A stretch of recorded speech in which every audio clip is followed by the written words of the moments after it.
यहाँ आदमी ही आदमी के खून पी रहल बा। आदमी ही आदमी के खून पी रहल बा।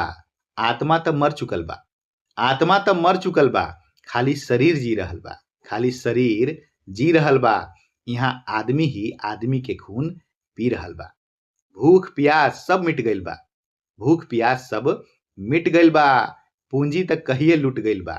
आ संघर्ष संघर्ष भी अलगे व्यवहार कर रहल बा। समय त भूख के व्यापार कर रहल बा।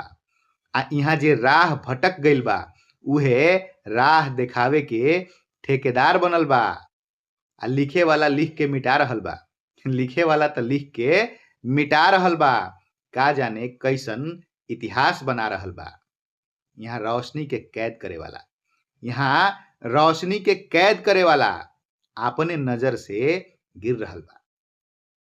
यहाँ रोशनी के कैद करे वाला अपने नजर से रोज गिर रहल बा। यहाँ आदमी ही आदमी के खून पी रहल बा। यहाँ आदमी ही आदमी के खून पी रहल बा।